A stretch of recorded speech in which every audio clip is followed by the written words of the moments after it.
You can see it. You can feel it. Ooh, shake it. Make a miss a carrot, she's a couple like a magic, she's moving like a electric. Now you hold it. Now you can hold it. You know it. Here and there and there. I've got to move. Hey. I'm going on a party ride. You're not muted. Music I just can't hide. Are you coming with me? Come, let me take you on a party ride. And I'll teach you. I'll teach you the electric slide. Some say it's a mistake. Man. Yes, I almost got up and Listen, first of all, disclaimer, so y'all don't try to come and revoke my card. I did accidentally click on the wrong version. I don't know who homegirl was, but we had to go on and ride with it. We was already there. I had to let it play. hey, it's a vibe, okay? And just to let you know, hey y'all, we're back. It is the Hope and Homeschooling 2 live crew. I am Destiny, and I got my homegirl Nabaya. And we are the Hope and Homeschooling 2 live crew. And you guys should probably already know that Hope and Homeschooling was created for parents who were considering homeschooling because the other options were not enough. But we've also overcome that. And we know that a lot of our parents are now homeschooling. So you have done it. The other options still aren't enough, but we have been able to overcome. And even if you do still use traditional school or private school, which I do with some of my children too, we're still here to coach you through that. And we really talk about homeschooling and how you can transition from homeschool, but we also are infusing a lot of life into it. And that's where we are today. We spent our first whole year talking about homeschool, how to set up your homeschool, curriculum, organizers, how to pick curriculum, what kind of schedules you should have. And we have some dynamic speakers. And now we are really talking about how to just live life as homeschoolers. And so that brings us to our themes. Last month we talked about, what was it? It wasn't mindfulness. Yep, mindfulness. We talked about communication. Yes. And this month, which I've really been anticipating, we are talking about unity. You and I see why.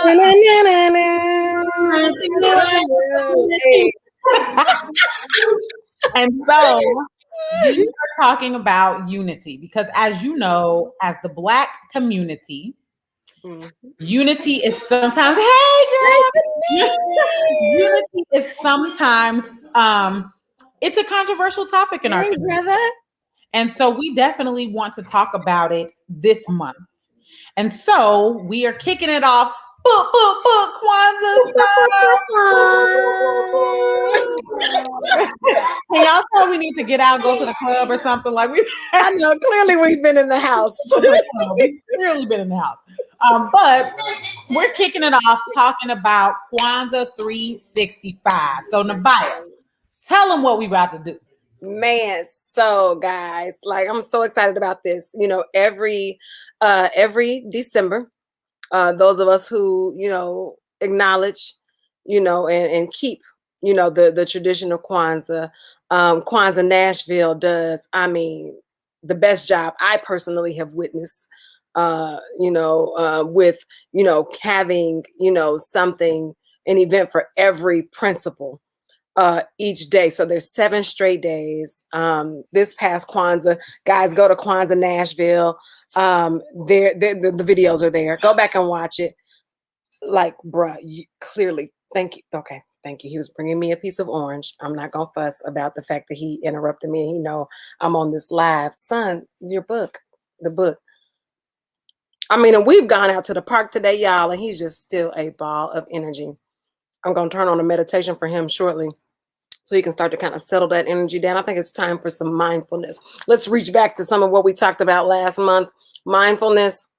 Okay. But he did bring me an orange, so now I can't fuss at him because he brought me And a it treat. sounds juicy. It is juicy. It is juicy. sounds good. But go back and I'm watch over here hungry, so it sounds good, girl. Right. But y'all go back and watch some of those videos and things, the archives from Kwanzaa, Nashville, and you'll see, and get a better understanding of what each of those principles stand for. And it's not just something to just have something to do for the holiday season, but really it's intended to really be infused into your daily life, into every day. And that's something that we committed to being intentional about, moving on through this year with hope and homeschooling, and with our children, with our families, and within our community and how we interact, is making sure that we're infusing those principles in every day that we live. And I have to stop and acknowledge my elder, my Baba, my mentor, who transitioned at the end of the year, this past year, Baba Kwame Leo Lillard. He led Kwanzaa events here in Nashville for, gosh, longer than I've been alive. And Maria Hall has, gracefully picked up the torch and carried it forward. But just wanting to acknowledge that that's something that Baba Kwame always talked about, was living it, breathing it every single day. And, so that's something that we want to do, and we want to do it with you, because you guys are our community, you are our village, you are a part of that, you're an extension of that. And, I think that Baba would be proud to know, that we are, doing what he asked us to do, and continuing to honor that. So this month, we're starting with unity. And, we want to talk about, for this week, we're going to be talking about, family traditions. I started out with the electric slide. I accidentally pushed the wrong sister. I don't know who was singing that version that I had just played. I'm gonna make it right and play the one we all know at the end of the show. I'm gonna make that right, y'all. But I mean, surely though, even still, I know when y'all heard it come on, you had to be out there moving. It's like in it's programmed. It's in our DNA. It's our DNA. Tell people a party wasn't a party at TSU until they played 2 songs. It was the electric slide, because they got everybody hopping. Then the bunny hop came out, the cha cha slide, and then they all it progressed from there. For the 99 and the 2000. And when that song, when the beat dropped on the 99 and the 2000, it was like everybody. So see, these have become traditions. These have become that, and that's why I picked that song, because we're talking about family traditions. That's right. In our family, when we would have reunions, it was not complete unless the electric slide had been played and danced to by every able-bodied individual in the room. At least twice. Right, you played at the beginning, then you got to play it again for the people that was late. You know what I'm saying? Right. That next time, there was just a warm up the first time. That's right. You got to play it again, on the back end of it. That's right. But so talking about traditions, talking about family traditions, and those things that we do, that we've always done. There's a lot of things that we do that we don't realize actually come from ancestral tradition, from over on the continent of Africa, from our indigenous ancestors, of these lands and others, and things that we do that have been carried on and passed through, generation to generation. There's things that we have started with our own families, in our own homes, that have become like a tradition to us. And then there's some things that maybe we've either done that we're like, yeah, it's time to switch that up. It no longer fits with, kind of where we are now, we need to evolve it with us. Right. And then there's some things where it's like, man, I really want us to do something for this, but I don't really know how to do it, or how to put it together. What are we going to start doing? There needs to be a thing, so there's like that full spectrum of it. So yeah, so we're going to kind of touch on some of that today. And I will say, so sis, can you let us know? So obviously, you've kind of let us know about Kwanzaa, but for those who don't know, there are some principles that sis did kind of touch on. So, what is the principle of Kwanzaa where unity comes into play? Mm-hmm. So umoja means unity. Umoja is a Kiswahili word. And with unity, that is, the part of it where, we all come together and join together, where we get on the same page, where, we have those conversations to gain understanding from one another. And, with those conversations, communication, which we talked about back in January, right? Having, a circle of some sort where we're all gathering together and seeing what are your needs? What do you need? Unity is, the rain does not fall on one man's housetop.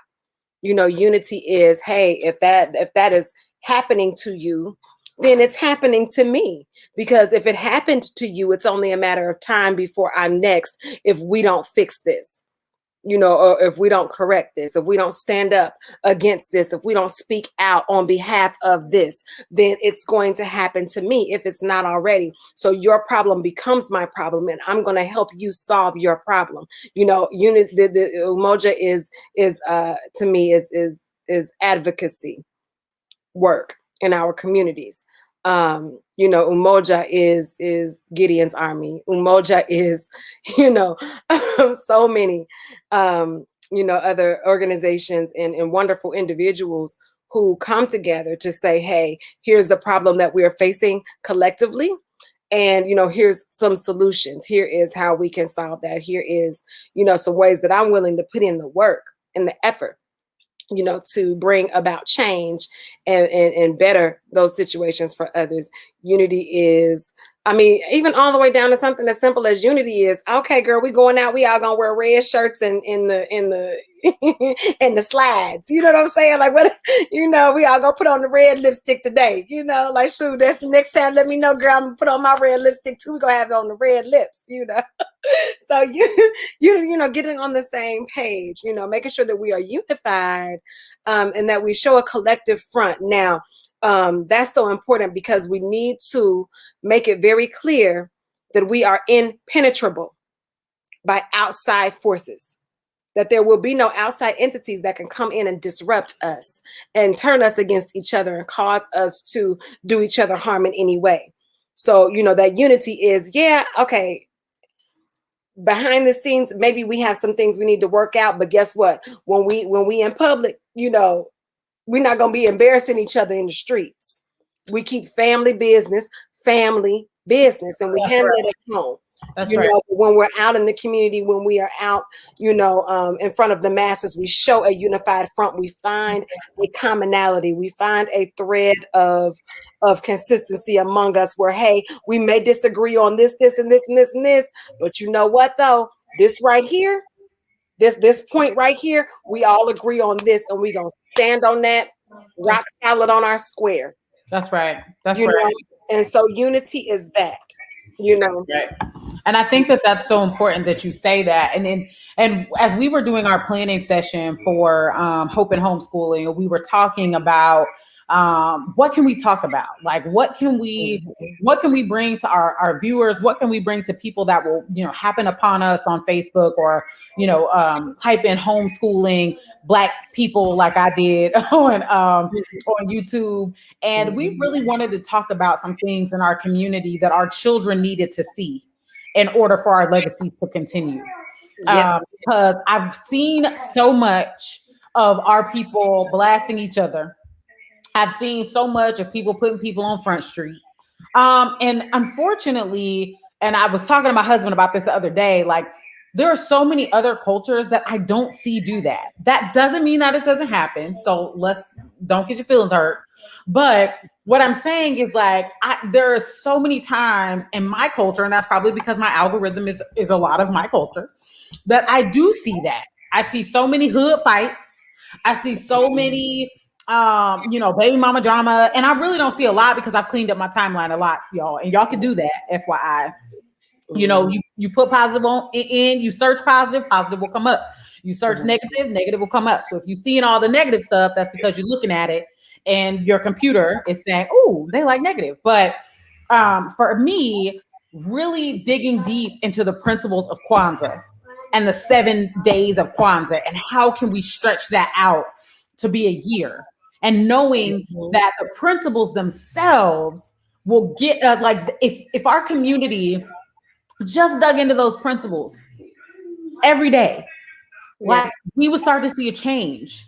And so I really wanted us, and we, as we discussed it, like I really wanted us to, as a collective, really to start looking at those principles, right? Because the principles of Kwanzaa are tried and true. And if we practice unity, which is emoji, which is what we're talking about today, Kujichagulia, self-determination, if we have that in our community, I always get that wrong. Ujima, collective work and responsibility, right? Ujima, collective work and responsibility. Ujama is cooperative economics. Nia is purpose. Kaumba is creativity. And Imani is faith. Y'all, if we practice those things in our community, we wouldn't have some of the issues that we had. If we practice collective work and responsibility, then my brother wouldn't be starving. If we practice self-determination, we would have so many more businesses. If we practice faith, and I'm not talking about like the religiosity of faith. I'm just talking about like having a faith within our people, within ourselves, within, whether it's Allah or Buddha or God or universe. Like if we had that faith as a collective, many of the ills of our culture, of our society, of our community wouldn't exist. That's so true. That's so true. Like, I mean, very clearly, you'll see certain nationalities of people. You don't see them on the street begging. It just doesn't happen. They have a way interwoven, and I don't care if they've immigrated here. I don't care what, how they got here. I don't care who they are, but it's certain groups of individuals who you will not see, anyone of their likened kinship standing at the end of the interstate with a sign begging for food, coming up to you in, a gas station parking lot, begging for food, asking for money. They have a way of handling those things. But what happens when you don't have knowledge of self, when you don't have a means to connecting, then you disassociate. You look and you see someone who may appear to be similar to you and still say, "Oh, that ain't none of my brother. That ain't none of mine. That ain't my problem." Or I got too many of my own problems and I ain't got enough to go around and share and help and, get this person off the street, or make sure that they've eaten, or make sure this person has housing and, those types of things that we don't take care of that traditionally we used to, And so, yeah, that is something that's super important. There's a lot of disparities, that float among us that really stem from, us not, us not taking that responsibility and being each other's keeper in that way, and not showing, that unity in that way, because we feel like it's not our problem. We feel like it's not our problem. We're not taking any more on, because I mean, we already have so much on us, and some of us may also be in those same predicaments, or not but a paycheck from it. So then how do you extend in that sense? How do you do that? So I think that's definitely something super important to look at. It's important when we discuss this. And y'all, by the way, if you have anything that you want to add, please add it in the chat and we will highlight it on the screen and we'll talk about it. So that's just how we are. This is a conversation. But one of the things that I've always been interested in when it comes to our community, and sometimes it's a hot topic when people bring it up, but we always like to bring up stuff here and just talk it out, is the effect of desegregation on the Black community. Mm. I'll say, and I'm bringing it up because it's Oh, starting girl. to come up. It's starting to come up in circles a lot, right? Yeah. Like the thought was, okay, they have access to this stuff, and so if we can just gain access, then maybe, excuse me, maybe we will be accepted. Maybe we will get the same access. Maybe they'll at least let us in, right? And so it's so interesting to me to see how successful, and I'm really, what really sparked my interest before we go there is Lovecraft Country. Okay. Mm-hmm. When I watched Lovecraft Country on HBO, and if y'all have never seen Lovecraft Country, I'm not going to spoil it. I probably could in some of the things I say, but I suggest you go watch Lovecraft Country. Yeah. It is a Afrofuturistic um, show. I wasn't going to say sitcom because I don't know that they're coming out with anymore, but it is a series that was on HBO. I don't know how many, it might have 5 different parts or whatever, but essentially it shows Black culture. And what I appreciated about it was it showed Black culture not from a place of deficit, right? But even the main characters, like they became homeowners. It really touched on a lot of controversial things. So I can't really go into it without giving the detail. But there was a moment in Lovecraft Country where they went back to Greenwood, Oklahoma. And when they went back to Greenwood, and for those who don't know, we hear a lot about Black Wall Street. And essentially, Greenwood was one of the Black Wall Streets. And I'll say that because it was not the only one. It was one of the Black Wall Street.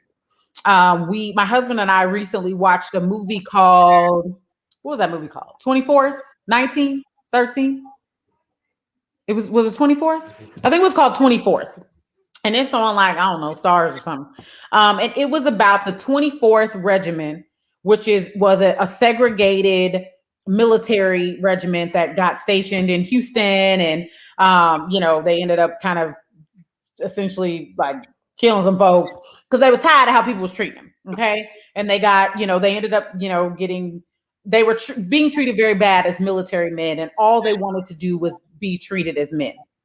But what it highlights, in one of the very first scenes of the movie, it talks about all these Black cities, 2 Black cities in particular. I think it was like one in East St. Louis, and I think there was another one in Atlanta that had been mobbed. So back in those days, essentially white folks could attack an all Black city, and they could attack them. And when I mean attack, I mean attack. I don't mean like we're marching. No. In Greenwood, they had bombs. Right. They came shooting folks and nobody got arrested. Yeah. On that side. As a matter of fact, quite the contrary, we got arrested. Some of us got put into camps and had to carry around cards and had to have white folks vouch for us, saying that we were not going to retaliate. Mm-hmm. But that wasn't the only city, y'all, that did that. Atlanta had a race riot in 1906. East St. Louis had one. Detroit had one. Chicago had one. And I was like, and as I'm starting to hear about all these race riots, I'm like, well, dang. And at that point, we were just doing what people had told us to do. Right. To stay separate. And we built our own. So we had banks. Greenwood, they said, had 2 high schools. They had 2 theaters. I think they said they had 18 places of worship. They had doctors. They had lawyers. They had the median income, they said, of Greenwood in 1921, which is what had happened, was $60,000. Mm-hmm. That's an average. The median is an average. That means that those folks was doing well by themselves. So imagine how much unity they had. Mm-hmm. The land was purchased by somebody. He had acres, and as they said, as newly freed slaves or people who realized that they had their freedom and they were just trying to make it, came to his land, and they were able to buy land from them, and then they built up that town together. That's right. Now, you know what? Something that jumps out to me as I'm hearing you speak more about this, because I know you touched on it in a previous episode that we had as well, for last month. And just, for me, when we look at framing, what do we mean when we say family traditions? A lot of times, when you hear family tradition, you just think about like, oh, the big family meals on Sundays, or oh, the things that are surrounding, holiday celebrations or birthdays, or an annual family trip, family reunions. What about a family tradition of wealth building? That's right. When do we get to that part, or when do we get back to that part? Now, my family owns property in Ohio, and but here's the thing: back then, like I didn't learn what it would take to acquire something like that myself, or what they did, how they did it. That part was never passed down. I just saw it. I was born into it, and it was something that I was shown and taught how to maintain, but not how to acquire. So guess what? I'm learning how to teach my children. That's Is how right. to acquire things like that. How do you put yourself in position? And back then, like, I mean, you speak of 60,000 was the median income. That was a lot of money back then. And the types of uh, jobs and things that were available. Any resources. However, there was a girl.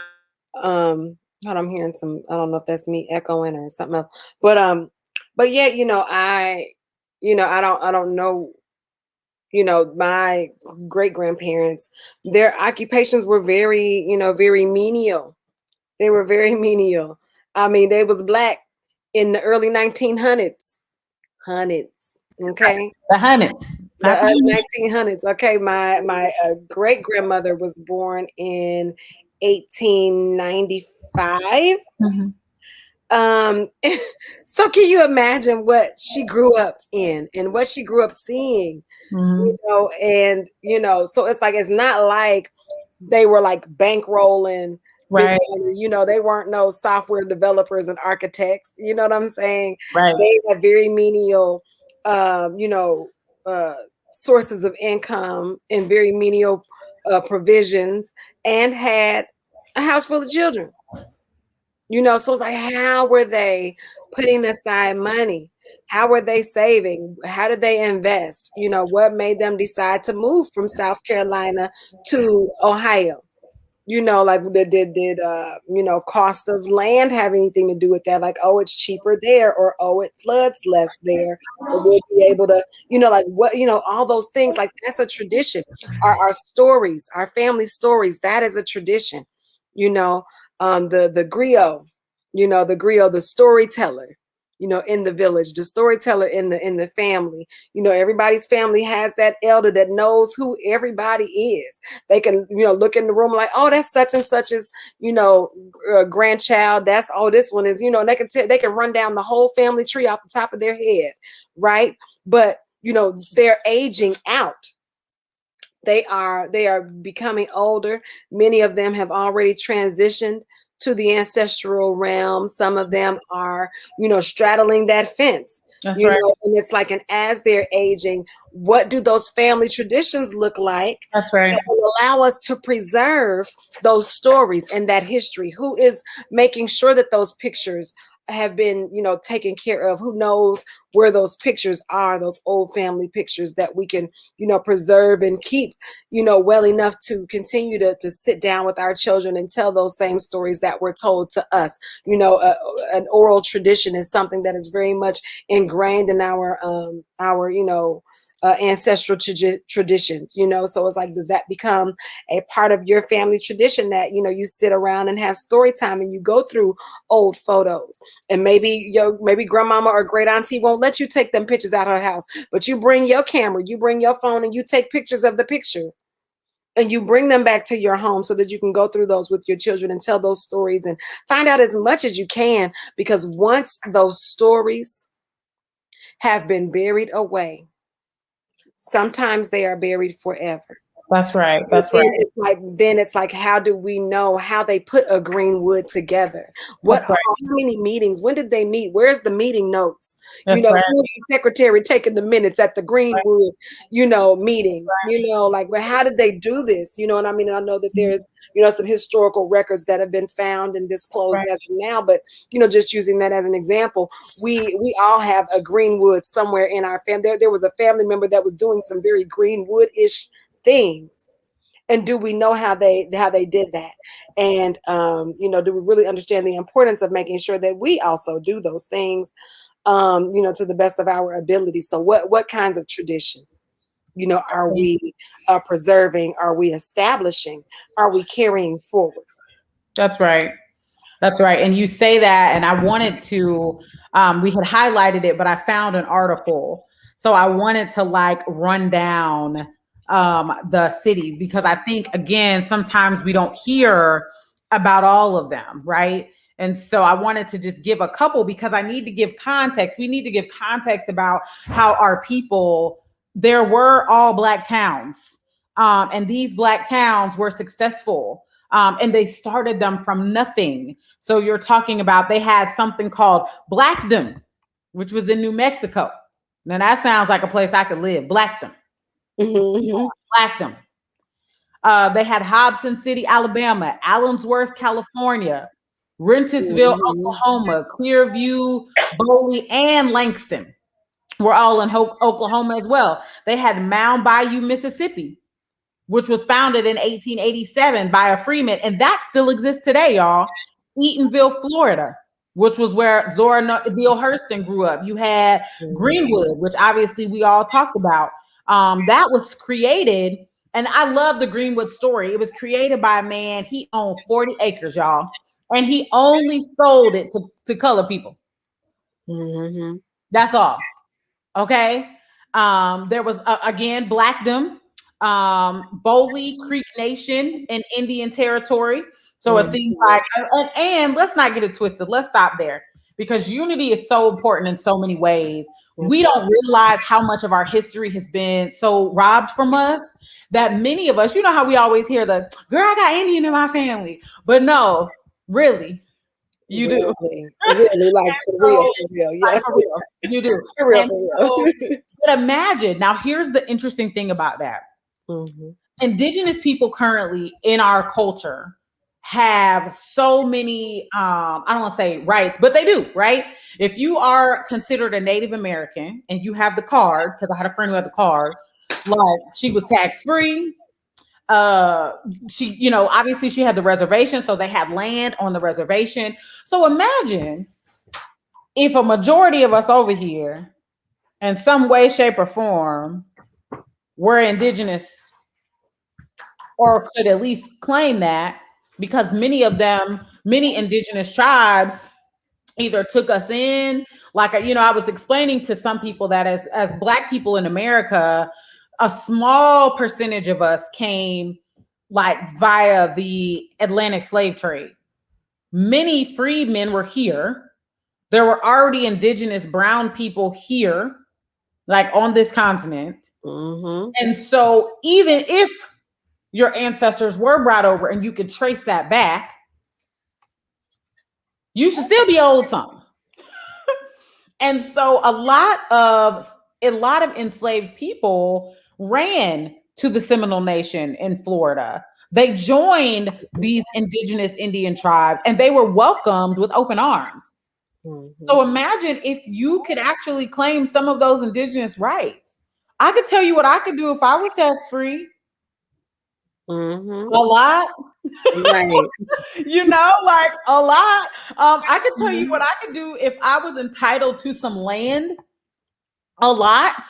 And so I think that like we just have to remember that unity is like it's so important for our culture. It's important for our children. It's important for our community's legacy, right? Because we see gentrification. We know what urban renewal is. We know when they took the interstates through all Black communities so that they could cut up our communities and cut them in half, and they could take away our economic opportunity because our communities were no longer together. We know what that is. We know what redlining is when they wouldn't loan to certain people if you lived within a certain vicinity of the Black part of the community. Right. Like Nabaya said, I come from a family of matriarchs and they all owned homes. All of them. Some of them more than one or two. And these homes were 2-story homes with land in the back. Now, the unfortunate part is we only have 3 of those homes that are still in our family. Well, why? Ask, right? Well, Right. because children get old, as people pass away and children get older, they don't want them houses no more. That's They don't right. want that. That's The I don't value want system has shifted. it has shifted. And I Mhm. think about my grandfather who's in Florida right now. And when I went down to visit him for the first time, he talked to me about how he built not one, not 2, but 3 houses by himself. He built them. He got the land, he paid for it, and he built those houses. So let's talk about that. Like, let's talk about how we are being robbed sometime in our community, even from those skills. Do you realize that if you can build a house, that's a business? Uh-huh. Let's talk about lineage, and let's talk about how many of y'all got that shade tree mechanic uncle in y'all family? And if that shade tree mechanic uncle in y'all family who can fix every piece of the car, Right. even the part you didn't think anybody could fix, and he can fix it. He figured out. Why isn't he not teaching our children? Why isn't he teaching your son? Mm-hmm. Why isn't he teaching him that skill? Why isn't, why aren't we teaching those things? Well, we adopted a different set of values, and that helped to inform what traditions we value. And I'm an HBCU graduate. I love my TSU. Okay. I love my TSU, but let me tell you something. I value trade. I value skill. My children will have the option to go to college if they choose to, but what I can guarantee you they will definitely do is have a That's right. trade. They will have a skilled trade by the time they finish high school. That's No, right. no games about that at all. That's right. I value that. That's I right. think that it has its place in the world, and we have been taught, we have been conditioned, to view it a certain way when people working with their hands. But I'm tell you something, at the end of the day, when the chips fall down, that person with that doctoral degree, they still need a mechanic, don't they? They still need somebody to know how to build that nice house they can afford, don't they? Oh, and they need a plumber. And if the And they air need condition an breaks down, electrician. if the air condition breaks down, they need an HVAC man. Listen, so all of that is so valuable. Mhm. So valuable. And we, can't get tricked into thinking that it's not. Because then we miss out. That's right. And that's subliminal, right, y'all? Like, pay attention to that, because one of the draws to my husband and I with homeschool was that, right? So most homeschool students are learning some type of trade. A lot of homeschool students have a business, right? Because they have time. They're home, and that is a part of their curriculum. They're learning math. They're learning how to budget. There was one young sister I met on Clubhouse, and I was just amazed when she told me that her 10-year-old son had already sold 4 cars. I was like, he's selling cars? Like, what? Wait, hold on. Like, let me change my curriculum.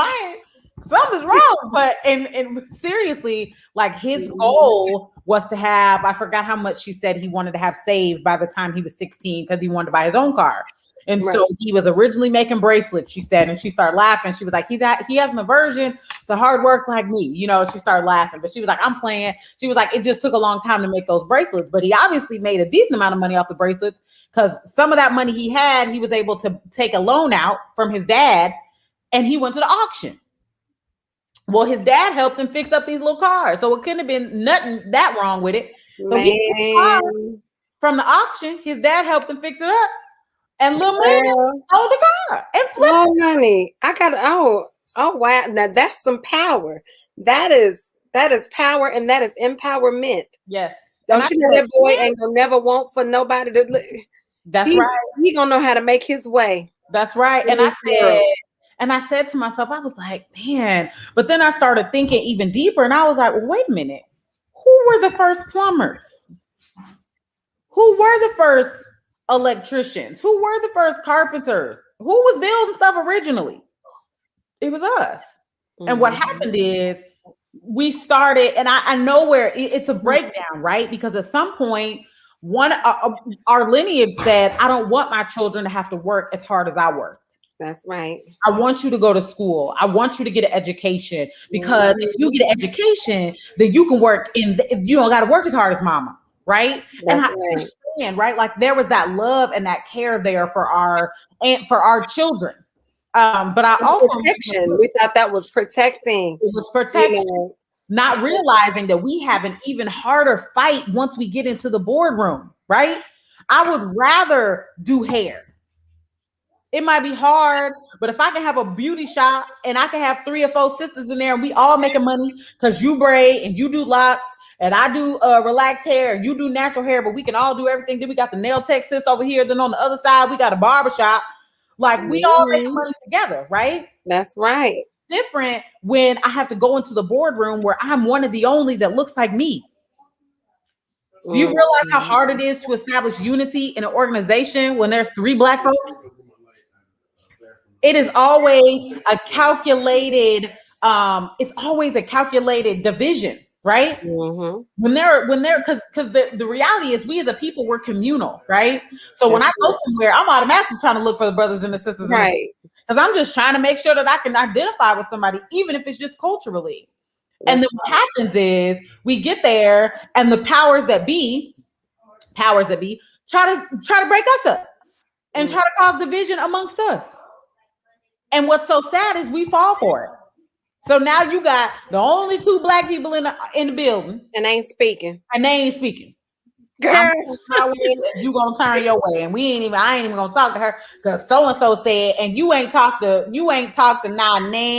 nobody. Mm-hmm. But we continue to fall for it. And so as homeschoolers, one thing that Nabaya and I both said, like in the beginning, was, okay, we got to start some internships. We got to get some of these babies who are being homeschooled. We got to get them apprenticeships. We got to get them, we got to get them opportunities where, if they're interested in this, let's let them shadow this person. Let's let them get that skill now. Let's not wait until, because I'm gonna tell you right now, I said the same thing. And there's a statistic that says first generation millionaires in the United States currently, this is you have to move, baby. I can't, you're in my life. It's my daughter. She's trying to watch, and I'm all dark. Now I'm all like a shadow. But there's a statistic that talks about first generation millionaires in the United States. And don't you know that almost all first generation millionaires in the United States currently are from another country? They are from other countries. They are immigrants to the United States. Why? The book that I'm reading, which is called The Millionaire Next Door, talks about how these first generation millionaires come from other countries and their work ethic is different. But what happens to their millions? So when they get over here, they work. They have businesses. They said usually most of them are entrepreneurs. So they have their own businesses, whatever that is. And what happens is when they have children, guess what they tell their children to do? Go to college. Get a degree. Don't work as hard as mommy and daddy. And do you think that their children become millionaires? Absolutely not. And so it's interesting just to see that we have fallen so much into the trap that we know it may not be easy, but we know, okay, we know that this way is better. But I'm going to send my children to school because that's the way, right? That's the way. We're supposed to send our children to college. No, we're not. I'm a proponent. And again, I'm a proud TSU graduate. But my children will go to college to make sure that they are rounded socially. But they will have a trade. That's right. That's right. I know. My junior and senior year of high school, I was able to go to a cosmetology school. I went to a dual enrollment vocational school. So half of the day was spent in my general education core classes so that, I could meet my, high school requirements. But then the second half of the day was so that I could fulfill my cosmetology requirements. I had to obtain 1,500 hours. And, when it was time for me to graduate my senior year, that May, I sat for my state board exam, passed it the first time. June, I graduated high school. So by fall, when I came down to Nashville, to attend Tennessee State University, there I am, just 17 years old, with a cosmetology license. There were so many pitfalls and traps and snares that I was able to avoid simply because I knew how to make my own money and was certified and licensed to do so. No matter what the circumstances, that was something that no one could ever take from me. And, I have maintained my licenses. I'm actually dually licensed in Ohio and Tennessee, and I've maintained them both. And it's like, even as an adult, I've found myself like, in between, and like, oh, I always still have that. I always still have that. That's something that no one can take from you, as a skill. They can disbar you. They can ban, if you get a degree and you become certified in something intellectual, they can disqualify you from doing it. They can suspend your license, and now you can't practice social work because a client reported that you was inappropriate, or you did something that went against the code of ethics. That's right. Now all of a sudden, all of them years of school just went down the drain. That's right. What they can't take from you is these right here. That's right. And to think about it, you make some valuable points, and this all ties into unity, because what we're really talking about is how can our community be stronger, right? And we know that we have children that we have to support and bring up. We have to start listening to their voice. That's what our communication month was about. Giving them space and platform to just speak and speak freely, and not feel like they're going to be popped in the mouth if they say something, because as adults, our feelings get hurt. But if it's true, sometimes we have to learn how to take that communication. We have to learn how to allow them to communicate in a way that is healthy. And so a part of that is in the community as well. Knowing when we need to start training our young men, knowing when we need to start training our young women, right? Like, it starts with the basics. It starts with the basics. It starts with our young ladies knowing how to wash clothes. You'd be surprised how many sister friends I knew in college who really ain't know how to wash clothes. That's a basic. That's a basic. It starts with young men knowing how to change a tire. And young ladies too. My dad taught me how to change. He taught me how to check my oil. I didn't have to change it, but I had guys around me who knew how to change it. They knew how to change a tire. They knew how to check my tire pressure. If something was wrong and I didn't know what was going on, I had guys around me who were like, "Hey, you probably want to get the such and such so and so fixed because and they hooked us up." I didn't know. But the reality is, in our community, we have to start foundationally. There should be no reason why we don't have these type of businesses in our community. I shouldn't have to call any other contractor, any other whatever.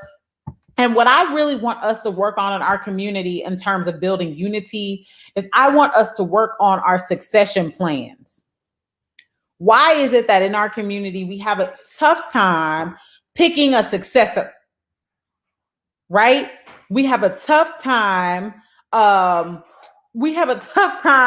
If we know that the pastor is 85 years old. Why can't we pick somebody for the pastor to start grooming? Why do we have to wait for the bishop to pass away? Why does Big Mama's pie recipe die with Big Mama? Right. Everybody sitting there trying to figure out, now, what did she used to put in there? What did she used to put? It was something she used to put in there. Y'all remember what? I can't. It was something. Why y'all just ain't going to the kitchen with Big Mama, just watch her, right? And so these are the things, like, if you have, and so I implore you, like, if you have somebody in your family that fixes on cars, get your sons around that person if it's safe, right? If you have somebody that does hair, and because guess what? I don't do hair, okay? But I have a daughter who's interested. So the goal is hook her up with Auntie Nabaya, right? Nabaya do hair. Why would I not allow my daughter to start learning how to braid, twist, do all that kind of stuff now? And then in the state of Tennessee and in most states, even if you don't have those vocational schools like we did in Ohio, you can still get your license independently at the age of 16. You can start. Mm-hmm. Why is it that in our community, in the Black community, we don't have a barber college anymore? We did. Yeah. Oh gosh, they had one open down here on Buchanan Street. Mm-hmm. It was like My Three Sons or something like that. Yeah. Oh, I hated to see it go. I was like, Yep. oh, good, we needed this, and I don't see it there. And even in the high schools, there is no barber college. No. So in the 2 high schools that MNPS has that have cosmetology, it's cosmetology. They don't have a barbering program. And that's unfortunate because barbering is one of the trades in our community that it's tried and true. The barbershop is where men get counseled, right? I tell my There's a whole therapy session in there. I tell the people who go to cosmetology, anytime I go get my hair done, and even though I got locks, I go faithfully, right? And I tell them, I was like, hey, I don't care what anybody says, barbers and cosmetologists, they need a little bit extra because they do your hair, they are mental health counselors, they on your team, they cheerleaders when you need cheer, they your silent business partners because they coach you on. Like, but guess what? That is a hub in our community. When you go when them brothers go in there and they be talking, and my daughter one time, she was in there with me, and my loctician is co-located in a barbershop on one side, the beauty shop's on the other, but we closer to the barbershop. And she said, Mommy, are men always like that in the barbershop? And I started laughing. I was like, yeah, girl. And I was like, but we like that too. And I was like, don't worry about it. I said, we talk trash about everybody. We listen to music real loud. We laugh, we giggle, we cry. And you know what that is our social club. That's our social club. Other folks, the YMCA may be their social club. They may have these special, like places and spaces that you got to have a membership or be of a certain income or community status to be able to access. But the barbershop, all you need is a hair appointment. That's all you need is an appointment. And sometimes you don't need that because if you ever watch barbershop, sometimes you have to go in. You ain't got no hair at all, but you in there every Saturday. Ain't got nothing with you but a pack of cards. Just a pack of cards or a checkbook. But hands on this table. I got this color plated spades, Right. There was one man who was always in my shop. And I finally asked him, I was like, does he even get his hair cut?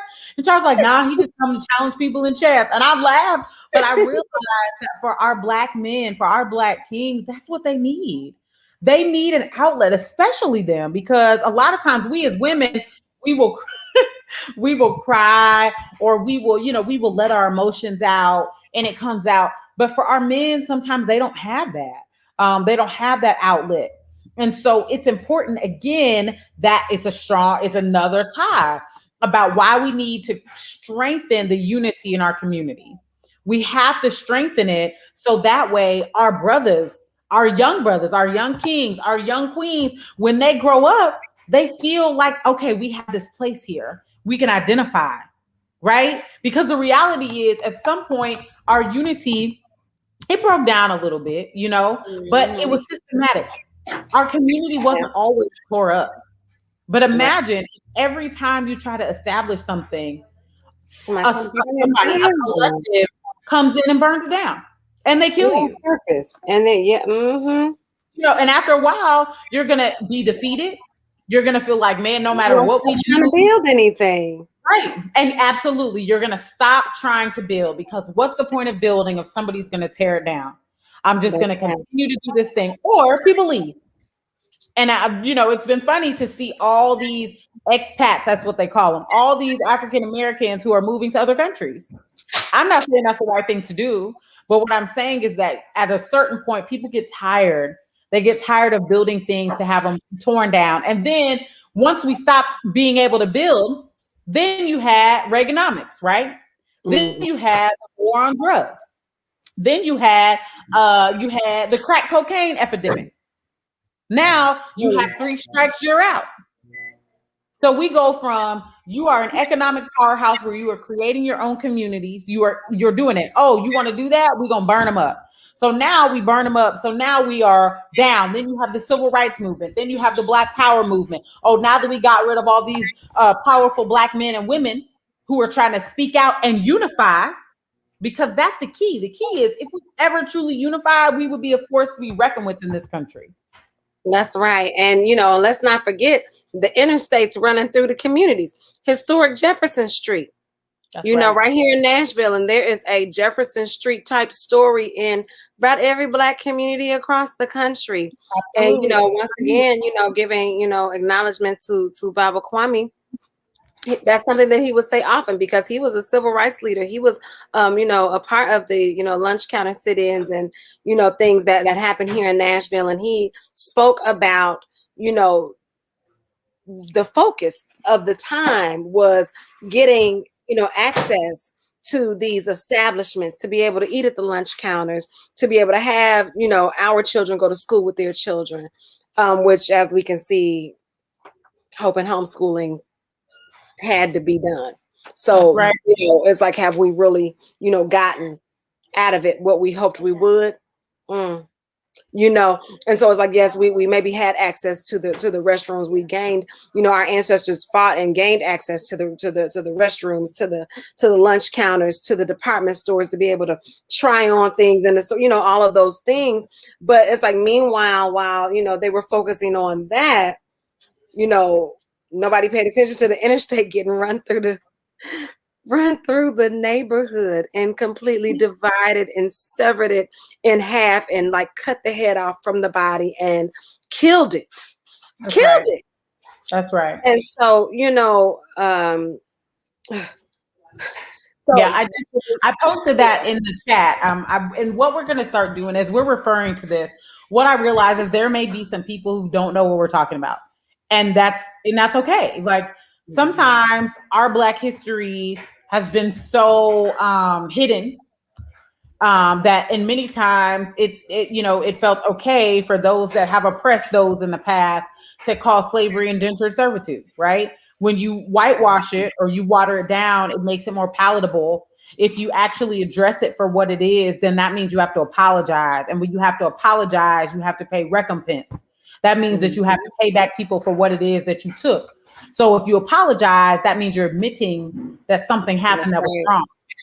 So God forbid someone apologize, because if you apologize to me now, think about it in the court system. You go to court, something happens, you have to pay what? Restitution. So if I apologize to you, now I have to pay you restitution because I'm literally saying that what we are doing was wrong. Wrong. It was wrong that we took away your land. It was wrong that we didn't let you. First of all, let's talk about, it was wrong that we said we was going to give you 40 acres and a mule and you ain't get 40 acres or no mule. You ain't get 2 acres. That's wrong. So then you work and you become sharecroppers, right? Or you do something, you do something like that is detrimental to a Black community, right?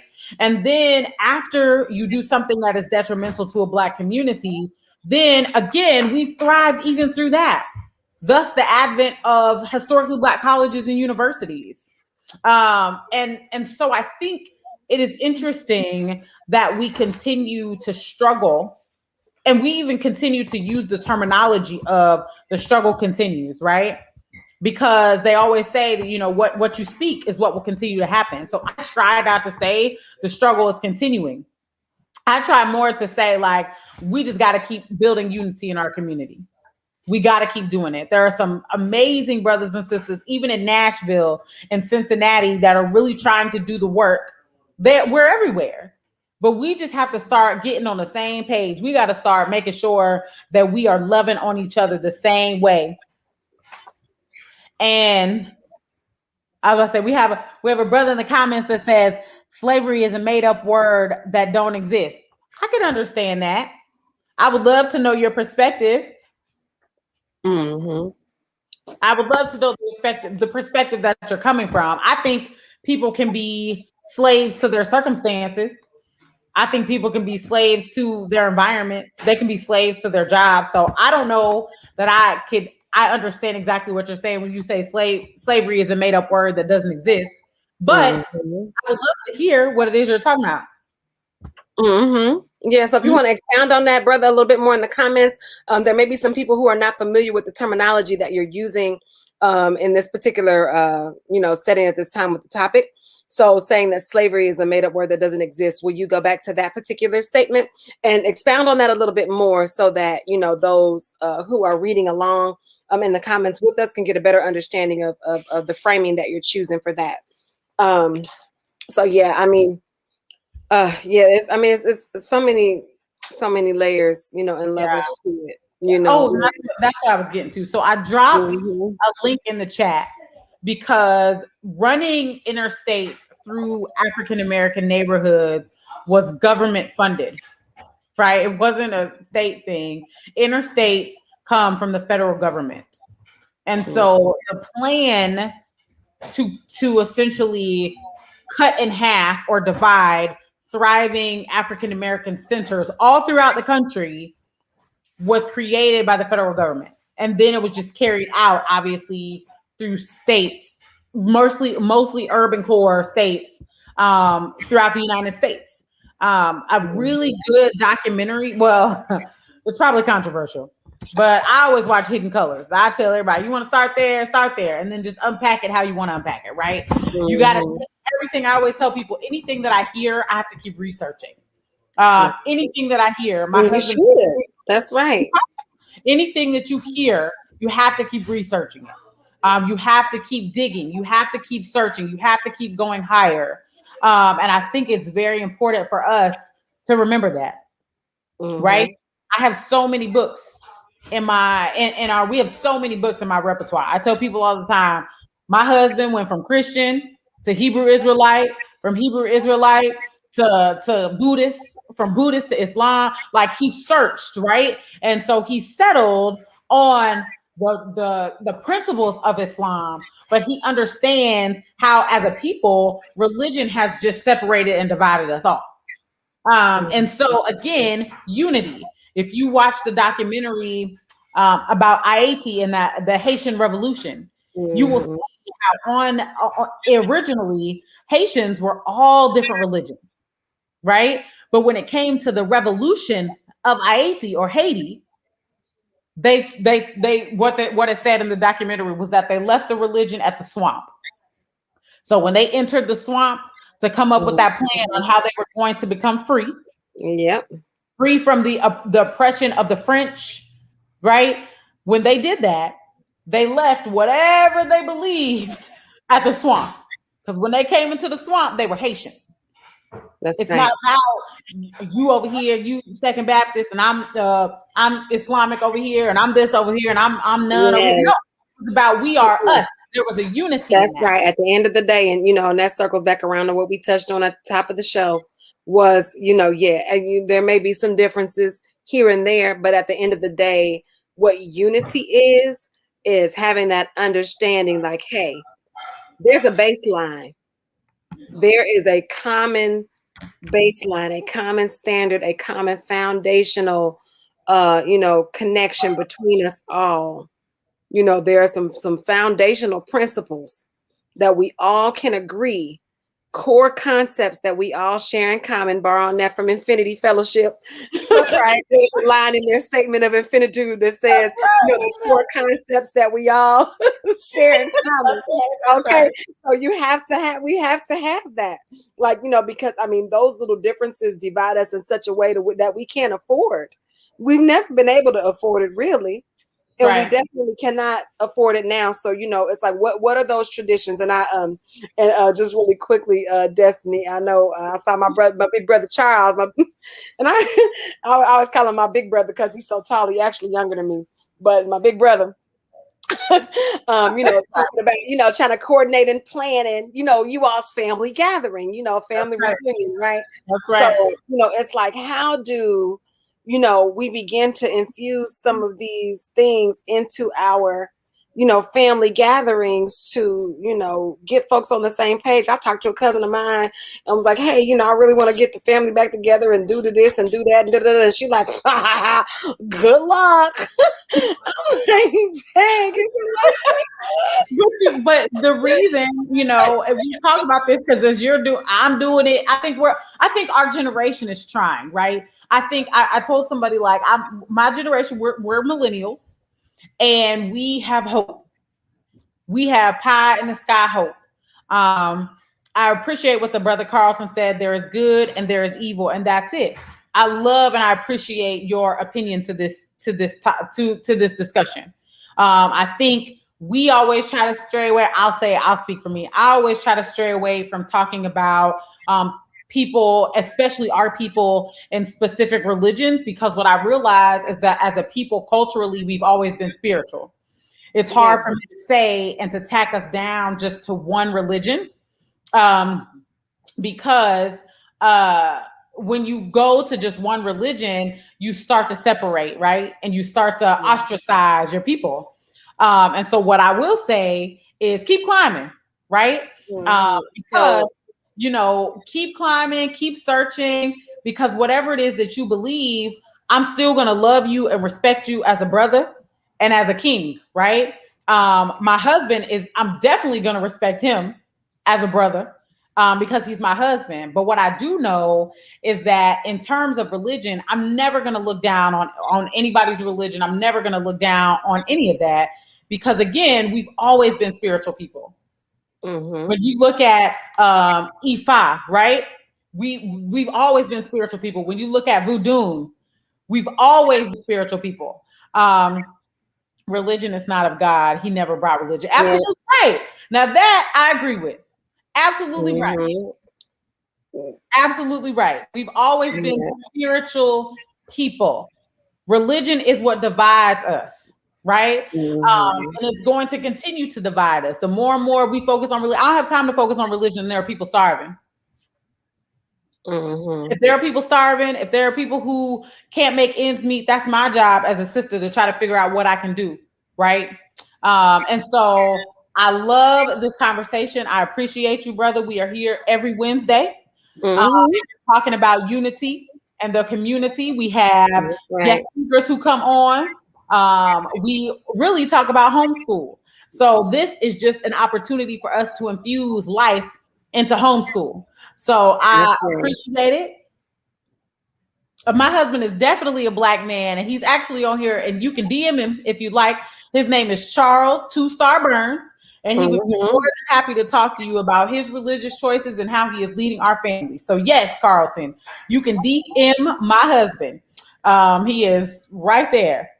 There we go. No one person has it all. Absolutely. That's right. So, you know, and I think, you know, with all of this, let's frame it in the context of mindfulness, bringing attention back inward to ourselves, okay, and who we are, and understanding our connection to the divine source, to the universe, to all things that are. That's right. The interconnectedness of all that is positive and negative, all that is light and dark, all that is masculine and feminine. There's a balance that is needed to be maintained within all things. But the whole purpose with the conversation about unity is being able to transcend that.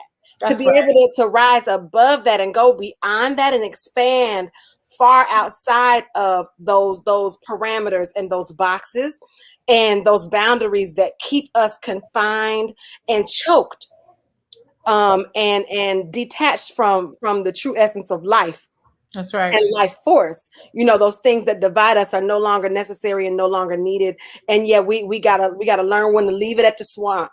That's right. We gotta learn when to leave things at the swamp and push beyond that and say, hey, we may not agree on X, Y, and Z, but what we're gonna do is survive this. That's right. What we're gonna do is make it up out of here. That's right. You know what I'm saying? Harriet Tubman wasn't checking for religion. She wasn't checking for your beliefs. She wasn't checking for if you was working out in the field or in the big house. Oh, if you worked in the big house, you can't come get free because you a half breed. That's right. They weren't checking for none of that. Do you want freedom or do you not? That's right. What are you willing to do to obtain it? And what are you willing to leave behind? That's right. That's right. So it's like, when are we going to get there? That's right. When are we going to make a commitment and put just as much energy, keeping that same energy into getting us there to that point where we go above and beyond all of that stuff. That's right. That's right. You know, and That's right. positively contribute to each other's lives in That's right. spaces, and recognize when you are in a space that is centered around and rooted in the upliftment of our Black children, of our right. children, period.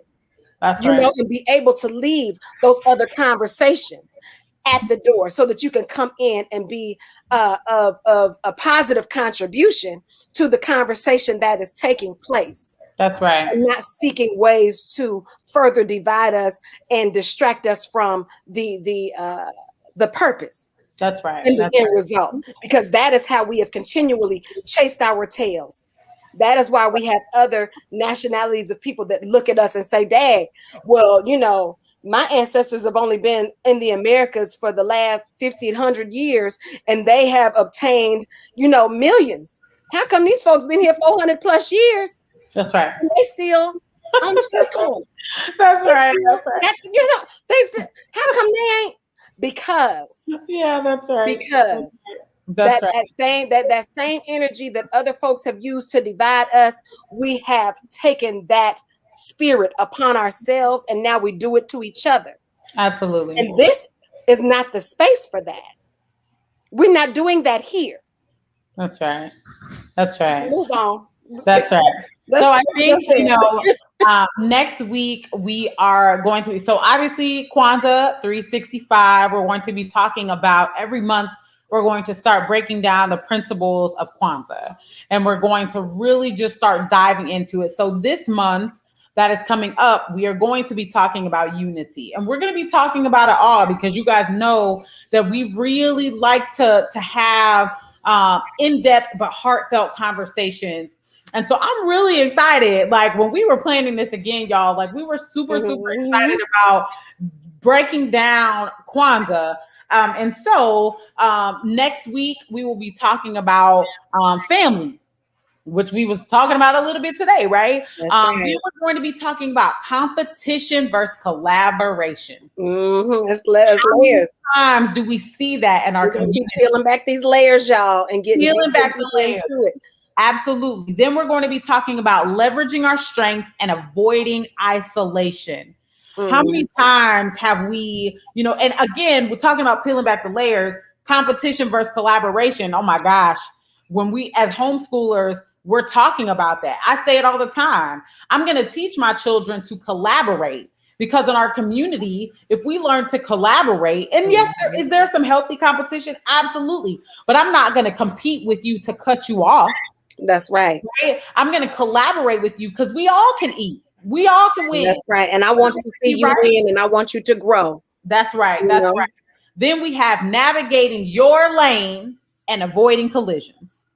That one was one that we was like, oh my God, we got to talk about this. And last but certainly not least, we have been talking about this one for like, I feel like we brought it up since January. That's the right. honor code. What does the honor code mean? Loyalty, loyalty, loyalty. I think about Kendrick Lamar. Loyalty, loyalty, loyalty. What does that mean? And I believe the honor code is probably something we probably gonna try to bring some brothers on here. Because, you know, if anybody talks about dishonoring somebody, right? Yeah, the bro code. Listen. Look, the sisters, we get it. I'm not saying that there's some of us out there who don't, you know, who don't stick true to the honor code. But what I'm saying is, I know that there are some brothers who we can bring on to really talk about the honor code and what that looks like. Some of our kings who can come and talk about it. But in our community, the honor code has been broken. It's been broken against women. It's been broken against men. It's been broken against families. It's been broken against children. It's been broken against community. That's right. And at the end of the day, one of the reasons that we really decided to expand our platform from just homeschool was because homeschooling in the Black community is something that if we do it and we help each other out and we unify in it, us educating our children, taking the time to educate our children will only further our community, will only further what it is that we need to do, because we will be pouring directly into them versus sending our children out to somewhere else where they may not be getting proper and adequate education that is relevant and real to what it is that they need. So We will see you all next week because, as you know, the Two Live crew has got to go. I have a family. Yeah. Wait, no. Um, And I appreciate you for tuning in. Please like, subscribe, comment, share. And I think I'm gonna get a shirt made that says leave it at the swamp, right? leave it there. Leave it before you enter. Yes. Right. And so we thank you so much for tuning in. You got our music queued up? Are you and I I do. Or no, you said electric slide, right? Are we doing the electric slide? Yes, we're gonna end it. We're gonna end it with the original version. Okay. I found the right one. So, closing out our conversation on family traditions. Well, why don't we? Why don't we? Sure we will. Sure we will.